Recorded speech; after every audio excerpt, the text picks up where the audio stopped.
दाब्बतुल अर्द, जिसका मतलब है ज़मीन का जानवर, क़यामत की उन 10 निशानियों में से एक है जो मुस्तनद तरीन रिवायात के ज़रिए हम तक पहुँची हैं। मैं इस पर एक तफसीली वीडियो इससे पहले बना चुका हूँ, जिसमें मैं ये वाज़ेह कर चुका हूँ कि इससे मुराद क्या है और क्यों हमारे कदीम और जदीद उलमा व मुहक्किकीन सभी इसे समझने से कासिर रहे। मेरे इस वीडियो का लिंक आपको यहाँ और नीचे डिस्क्रिप्शन में मिल जाएगा। मेरा आज का ये वीडियो उसी पर मुश्तमिल है, इसलिए नाजरीन से गुजारिश है कि उस वीडियो को इस वीडियो से पहले देखना ना भूलिएगा। आज का वीडियो दरअसल उसी मुराद का एक नया इतलाक व मिस्ताक मुतय्यन करने की काविश है, जिसे मैंने पुराने वीडियो में इशारा करके छोड़ दिया था, क्योंकि उस वक्त मैं इतलाक मुतय्यन करने की सही से गुजर रहा था, जिस पर मुझे अब जाकर शरह सदर हासिल हुआ है। जैसा कि मैंने अपने पहले वीडियो में वाज़ेह किया है, दाब्बतुल अर्द दरअसल एक इस्तारा है जिसे अल्लाह ताला ने बाइबल में हुक्मरानों और रियासतों के लिए इस्तेमाल किया है। बस दो तरह के जानवर अंबिया को रोया में दिखाए जाते हैं, एक ज़मीन से निकलने वाले और दूसरे समुंदर से। समुंदर से निकलने वाले जानवर का बिलउमूम मतलब होता है कि कोई रियासत या उसका हुक्मरान समुंदर पार से हमला करने आएगा, जबकि ज़मीन से निकलने वाले जानवर का मतलब होता है कि वो किसी ज़मीनी इलाके से ही हमला करने आएगा और उसे समुंदर अबूर करके आने का कोई तरद्दुद नहीं करना पड़ेगा।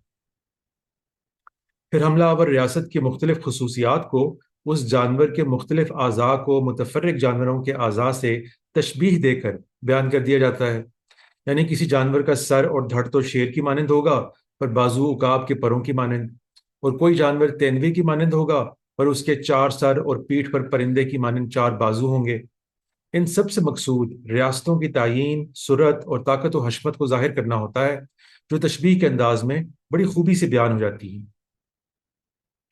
फिर इनमें से बाज़ जानवरों के मुतल्लिक मज़ीद तफसीलात भी इस्तारों के अंदाज में ही दी जाती हैं। कभी उन्हें बोलने के लिए एक मुंह दिया जाता है जिससे वो कुफर बकते हैं, जिसका मतलब होता है कि वो दलाइल और मुकालमे से भी बहुत से मोमिनीन को कायल करेंगे या वरगलाएंगे और उन्हें ज़दोकोब करेंगे। और कभी उन्हें इख्तियार दिया जाता है कि वो तमाम इंसानों को निशान ज़दा कर दें, यहाँ तक कि अगर वो लोग निशान ना लगवाएं तो ख़रीदो फरोख्त भी ना कर सकें। चुनाचे मौका व महल की मुनासबत से तफसीलात कमो बेश होती रहती हैं, मगर जानवर के उमूमी इस्तारे से मुराद एक ही होती है, जिससे अल्लाह ताला पै दर पै बाइबल में इस्तेमाल करते चले जाते हैं। इसलिए ये बात तो तय है कि दाब्बतुल अर्द से मुराद कोई रियासत ही है, मगर बदकिस्मती से सिवाय एक ऐसी रियासत के कुर्ब क़यामत में ज़ाहिर होने के, उसके मुतल्लिक मज़ीद कोई तफसीलात हमें सही रिवायात में नहीं मिलती, जिसके ज़रिए हमें बराह रास्त इन रवायतों पर गौर करके उस रियासत के तयन में मदद मिल सके। यानी जैसे दज्जाल या नज़ूल मसीह और याजूज माजूज के बारे में मज़ीद तफसीलात दूसरी सही रिवायात में हम तक पहुँच गईं, इसके सबब उनकी तयीन में कोई तरद्दुद बाकी नहीं रहता। मगर दाब्बतुल अर्द के बारे में बस चंद बेहद ज़ईफ़ रिवायात मौजूद हैं, जिन पर कोई मुस्तहकम बुनियाद नहीं रखी जा सकती। बस ये हकीकत है कि फिर दाब्बतुल अर्द के तयन के लिए बिलवास्ता शवाहिद, जो भी बहुत कलील हैं पर हैं सही रिवायात में मज़कूर, ही पर इन्हिसार करना हमारी मजबूरी है। और यही वजह है कि इसके इतलाक के मुतल्लिक कोई हतमी बात करना बरखिलाफ बाकी क़यामत की निशानियों के बहुत मुश्किल काम है। चुनांचे मुस्लिम की ये सही रिवायत मुलाहिज़ा फरमाए, इन्न अव्वल आयात खुरूजन तुलूउ शम्स मिन मगरिबिहा व खुरूजु दाब्बति अला नासि दुहा व अय्युहुमा मा कानत क़ब्ल साहिबतिहा फल उखरा अला इथरिहा करीबा। तर्जुमा: क़यामत की निशानी जो पहले नमूदार होगी वो सूरज का मगरिब से तुलू होना है और फिर चाश्त के वक्त जानवर का लोगों के सामने निकलना है। इन दोनों में से जो भी पहले निकली तो दूसरी इसके पीछे करीब ही होगी। अब इस हदीस से इस बात का पता चला कि ये दोनों वाक़यात, यानी सूरज का मगरिब से तुलू होना और ज़मीन के जानवर का निकलना, ज़मानी एतबार से करीब करीब ही होगा।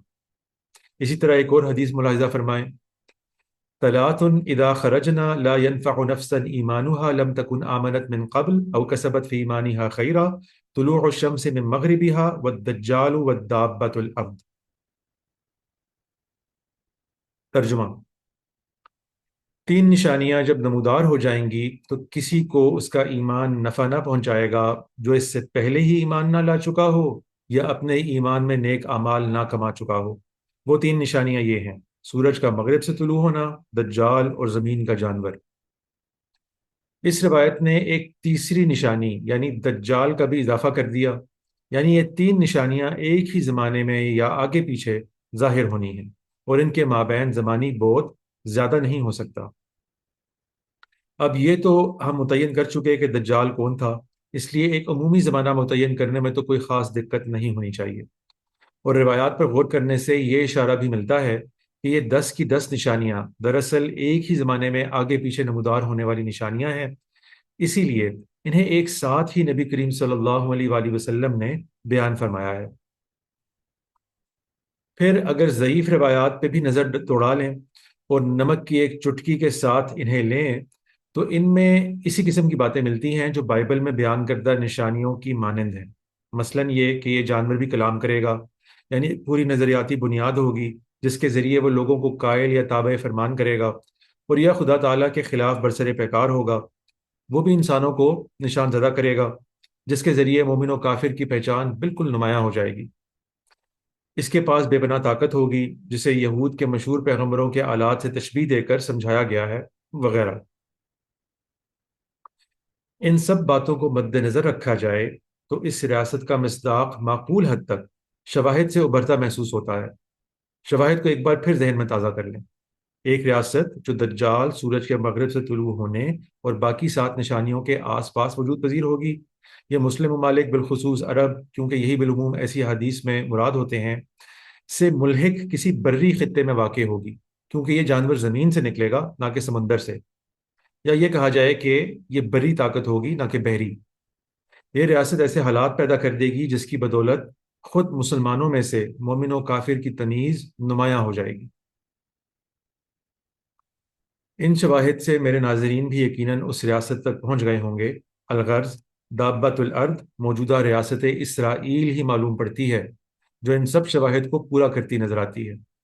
تاہم میں ایک بار پھر یہ بات دہرا دوں کہ چونکہ اس باب میں مستند تفصیلات نہایت ناپید ہیں، اس لیے اطلاق کی حد تک کوئی حتمی رائے قائم کرنا ممکن نہیں۔ بس جو شواہد میسر ہیں ان سے یہ نتیجہ گمان کے درجے میں اغلب محسوس ہوتا ہے۔ اب یہ ناظرین کا فہم اور ذوق ہے، اگر وہ ان علماء یا آج کل کے انفلوئنسرز کی باتوں پر کان دھرنا چاہتے ہیں جو ہر پیشن گوئی کو سائنس فکشن اور عمر و یار کی کہانیاں بنا کے رکھ دینا چاہتے ہیں۔ مجھے معلوم ہے کہ بدقسمتی سے ایسے لوگ کثرت میں ہیں، اور میری رائے سے متاثر ہونے والے بے حد قلیل، اور پھر فراق میں جو چاشنی ہے وہ بھی نظر انداز نہیں کی جا سکتی۔